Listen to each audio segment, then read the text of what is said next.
What is up, ladies and gentlemen, boys and girls? It's your boy Goblin, and today we're coming in with a banger of a video, a true hoot and a holler, talking about all the consequences of doing Molly.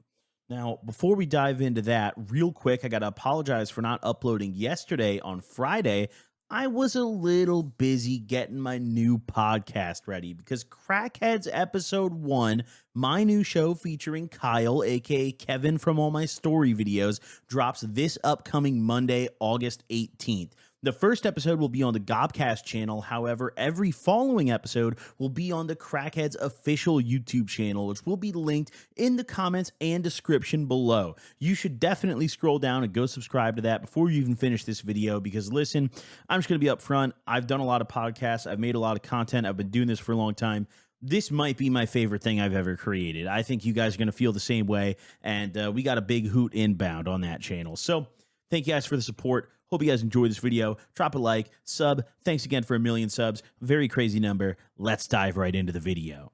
Now, this is going to be a very unique video for the Consequence series for a few reasons. But first and foremost, because most of the other drugs that we've talked about in this series are somewhat addictive at varying levels. I mean, we've talked about Xanax, which if you quit cold turkey, you can literally have seizures.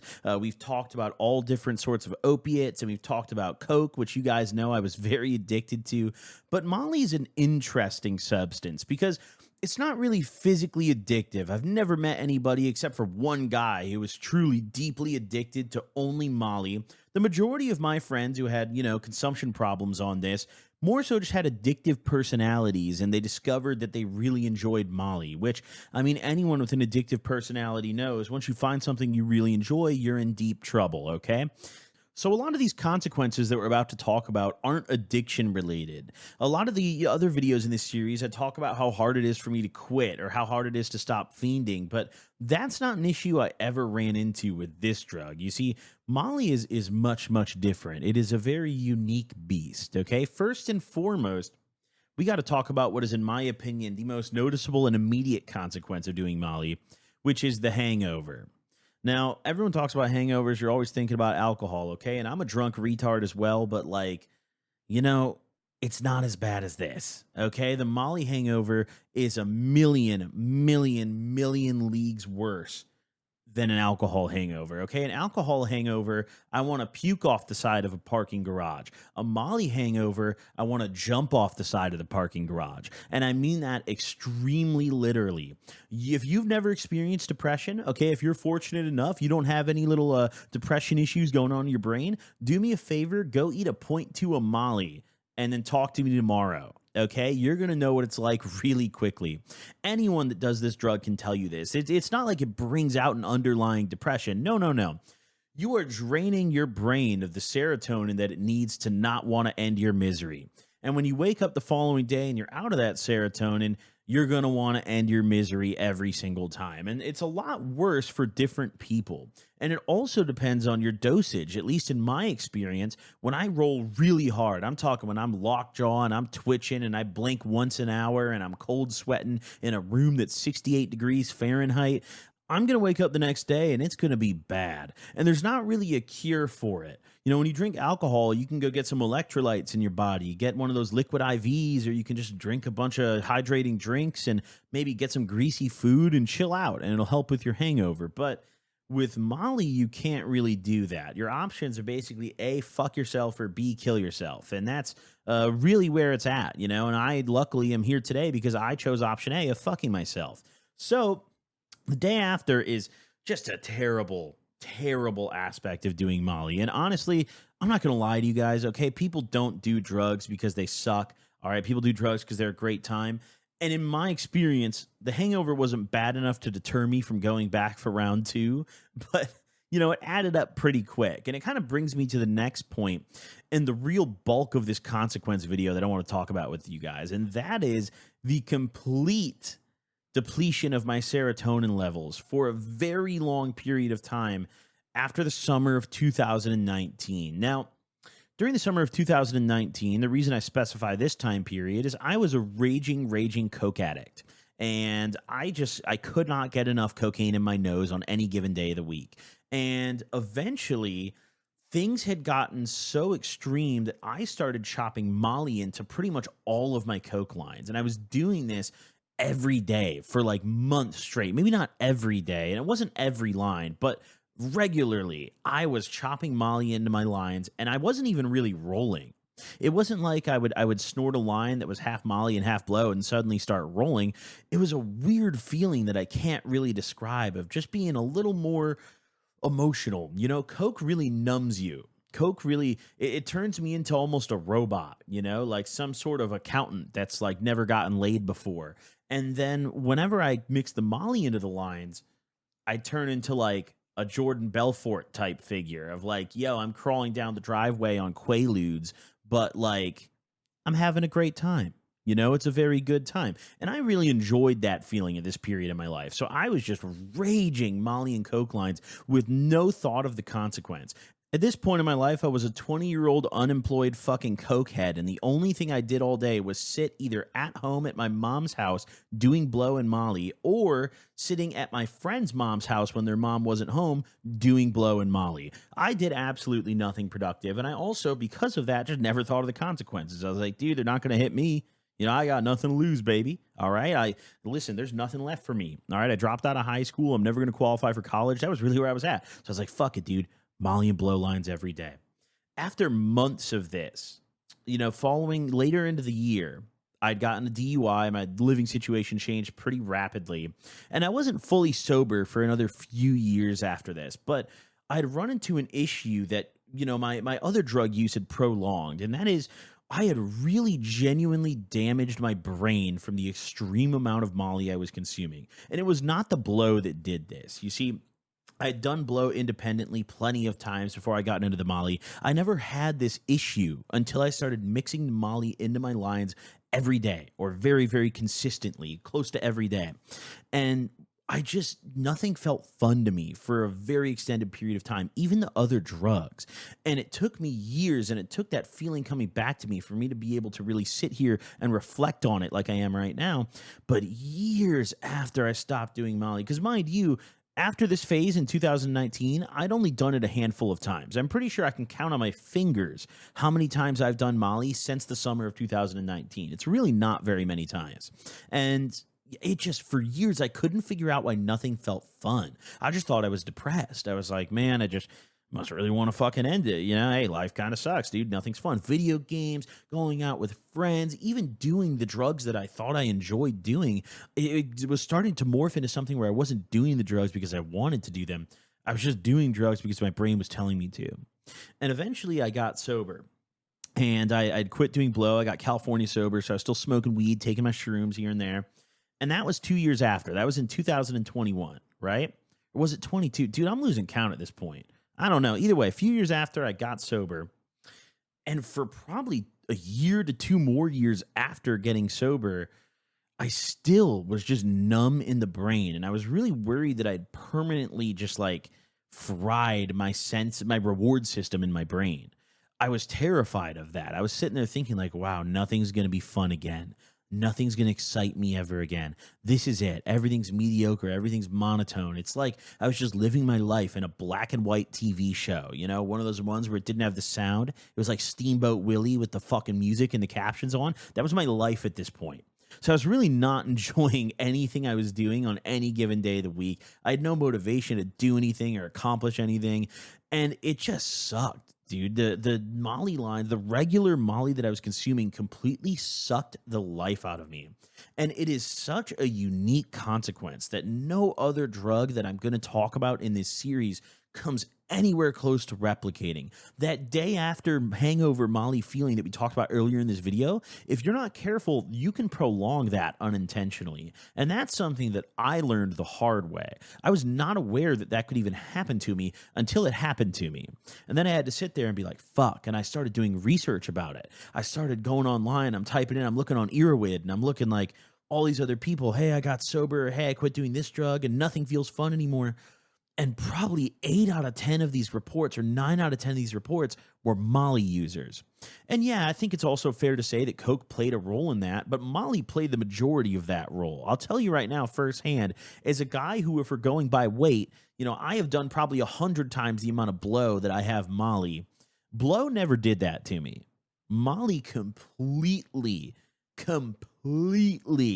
shredded my enjoyment of life and my reward system. It's one of the most scary consequences of all of these drugs that we're going to talk about, because I'm fortunate enough to have some mental fortitude and not have pre-existing depression or anything like that was really impacting me. Someone who's maybe a little less mentally stable, you eat a whole bunch of Molly in a short period of time and do what I did, buddy, you might not handle it too well. I ain't gonna lie. Hey, you might be doing a backflip off the parking garage next week, do a little trick on your way down or something, try to land on your feet, impress the crowd. And it's really hard for me to even describe how this feels, this complete lack of serotonin in your brain, just almost overdosing on Molly, almost perma-frying yourself on Molly. But the best way to describe it that I can think of that really makes me go like, yeah, that is how it was, is I would feel no different whether I was playing my favorite video game or I was just laying in bed staring at the ceiling. It didn't really feel very different to me. Time was moving at the same rate. Things were still just happening around me. I wasn't really interested in them or a part of them. It was I very disassociative, I guess is a good way to put it. A lot of the times when I make these videos, I sit down, I talk about these things, and it's really my first time reflecting on it. There's something in my brain I've ping-ponged a million times, but I've never actually sat down and said the words out loud. Wow, I really did just kind of disassociate for a few years off the Molly, huh? That's no bueno, ladies and gents. Let's go ahead and move on to the next consequence, though, which is another one that I think a lot of you guys are going to relate to. And listen, dude, have you guys ever seen the videos of Chris Brown concerts where, like, he'll get someone's girlfriend on stage and start groping them while they're sitting in a chair? And, like, he's got his shirt undone, and he's got he's looking kind of chiseled, and he's grinding on her. That, like, aura, that was who I thought I was off the Molly, like, pretty much every time, dude. The moment get a pointer down my hatch, okay? I'm unlocking my phone. I'm FaceTiming probably every single ex I've ever had, and we're gonna figure something out. I'm gonna pitch the craziest play of all time. I'm gonna say, listen, I know we only dated for 2 weeks, shorty. I could change your life. I got a .4 Molly and a gram of blow, and my mom's Honda CRV. Let's make some shit shake, baby. And that's just how I was. That's what I would do. Another drug that did this to me was Xanax. But Xanax was a little different because I would just black out and just not realize who I had spoken to or what I got myself into. Molly, oh, buddy, Molly, I knew what I was doing. No, Molly, there was no blackout. No, Molly, I was conscious, dude. Listen, the .1 hits my hash, dude. It hits my bloodstream. I'm a Ray J, okay? Without the allegations. I'm pre-allegation Ray J, okay? Not post-allegation. I remember there was one time, dude, this is kind of an embarrassing one. There was this girl who we're going to call Nicole. I dated her in high school for 2 weeks. She fucking hates me now, dude. I was the worst boyfriend ever for like 2 weeks, right? She will never speak to me again. But I was dating her back in my sophomore year of high school. No, it was junior year, pardon me. And I remember I called her, and I was rolling balls one night. And we had just broken up. We had like dated for but we were a little toxic. We dated for 2 weeks. We broke up. And then it was like, yo, every time I took Xans or Molly, I just call, yo, we could fix this, shorty. We could fix we could fix it. Mind you, like the furthest we ever got was I kissed her, bro. It was the worst. Like, I don't know what I was doing, dude. It's just when I was sober, when I was on drugs, I had my mind clear. I hated this chick. But then like the moment I took Molly or Xans, it's like, yo, I think this is my queen, ladies and gents. Like, I gotta call her right now. I fumbled big time, dude. So I remember one time I was rolling balls and I called her up and I'm on FaceTime and I'm like, yo, like, you should come over. Like, we should talk, like, I feel bad for like how things went between us. Like, and she's like, oh, well, like, you were kind of a dick to me. She was kind of a dick to me too. I mean, it was definitely a mutual thing here. Okay. I don't think I was the only guilty party. All right. But, I called her and I'm like, yo, like, you should come over.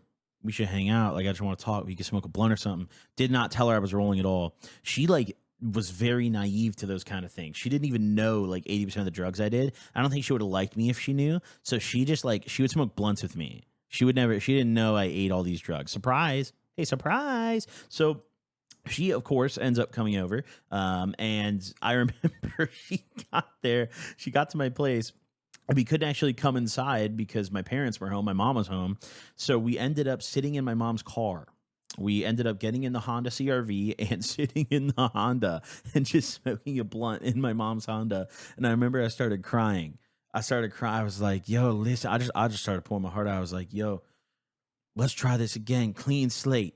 Let's wipe this shit fresh. Well, that 2 weeks never happened. You don't even know who I am. I don't even know. Let's just forget about all this.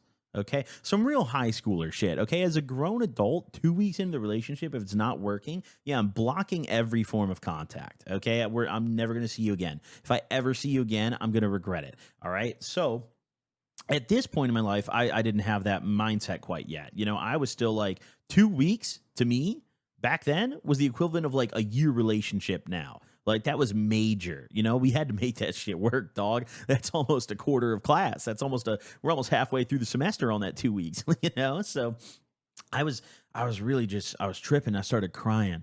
And I remember she was like, oh, I never knew you cared that much. That's so sweet of you, Nick. Like, I never knew, like, this is real, you know? And I remember she told me she loved me. And I must have said it back. I don't remember saying it back, but I must have said it back because I recall specifically her then texting me that she loved me every day after that. And I had to deal with that. And I wouldn't say it back after that because obviously I was just rolling balls and crying and I didn't mean it. And then I had to explain to her without her knowing that I do drugs, mind you. Why I cried on her that one night. She probably thought I was bipolar as fuck, dude. She must have thought I was. Damn, did you guys just hear my cat meow? What do you want? She must have thought I was nuts, dude. Holy shit. To this day, I don't think oh my God. There's some chick out there just going around like, yo, I date this fucking manic bipolar motherfucker in high school and he cried on me after 2 weeks and told me he loved me in his mom's Honda. But then the next day, he told me to fuck off. You know, wow. Maybe I do hope she sees this video. I don't know. Now, the last consequence on this list, and one that I saved for last because I think it's the most minor. It's not something that's really a serious, a long-term consequence of doing this drug, but we got to talk about the taste, okay? I have snorted Molly, which, mind you, snorting Molly is horrible. I probably should have said this earlier in the video when I was talking about doing my Molly and blow lines. The Molly, you think Coke drip is bad. You think K drip is bad. Buddy, Molly drip is different, dude. Imagine you went into a laboratory, okay? But specifically a laboratory that engineers like Red 40 and like some chemicals that you read the back of the label on a bag of chips and you're like, that's the one that's going to give me cancer. Imagine you walked into that lab, you took the dirtiest vat that they just emptied out and you just licked the edges of it. You just started licking, dude. All the countertops, all the floors, all the vats that they're using, you just lick it all. You absorb all that. There's not a single natural flavor in there. That's what Molly tastes like. And it lasts forever. It is such a strong chemical taste that it almost secretes into your bones and your skin. It goes beyond just your mouth. It's one of those tastes that every time you inhale or exhale through your nose, you slightly feel it. You slightly taste it. After a while, I got very used to it. I won't say it ever tasted good. I won't say it was ever something I could enjoy, but you get to tolerate it pretty quickly. There's definitely been quite a few times where I have thrown up off Molly drip, though. Like, bad throw up. Like, not just a little, ugh. But then when you throw up off the Molly drip, you got to do more. I just puked up the Molly I just took. There's multiple times where I did that, too, and ended up rolling harder than I wanted to. That's just the way she fucking goes. It's the way she goes. Molly taste is absolutely god-awful. Worse than Xanax, worse than ketamine, worse than blow. It is the worst substance to taste. If there's any way, if you have to consume this, if there's no choice, you're rolling balls tonight, no ifs, ands, or buts, cap it up, dude. Get a clear capsule and cap that shit up. Don't buy an ecstasy pill. Those are cut nowadays, dude. Just get a nice clear capsule and make sure that you could see the crystal in there. Make sure you could see, just to make sure it looks like some good Molly. There's a little pro tip right there. I would never trust the flats, bro. All the X pills, dude, I'd never trusted those back in the day. I would take them. That was just God, deep in the back of my head, I would always say, I'd be like, boys, I think we're doing meth today. You know, cheers. This should be fun. And there's probably numerous times where I did end up doing meth that day. And I couldn't tell you which because I never tested any of my drugs back in this era. However, probably many, many days, maybe more. I can count on my fingers. Now, guys, I hate to break it to you, but after making this video, it's really reinforced in my head that this is probably very low on the totem pole of drugs I'm interested in trying again or consuming again ever in my life, mainly because this substance right here made me want to eat buckshot for about 3 to 4 years of my life, which is just not very fun. I think I'd rather go back to cocaine or something a little more enjoyable than the Molly for me. After a while, I think another thing, my last couple Molly rolls, I forgot to mention this earlier. This isn't a consequence or anything, just kind of related to Molly. My last couple rolls, I didn't roll at all. Like I ate a 0.15 my very last time. I remember this so vividly. I ate a 0.15 my last time and did not roll at all. Did not roll a single, I felt nothing. It was the strangest thing of all time. Anyone in the comments, I don't know, dude, where's my armchair doctors? Fucking diagnose me, dude. Am I fucked? I don't know. Either way, once again, if you don't want to eat buckshot, don't eat too much Molly, and definitely don't do it in all your lines of coke. That's a bad idea. Thank you all for watching this video. Drop a like if you guys enjoyed this one, and I'll see you all in the next one. Deuces.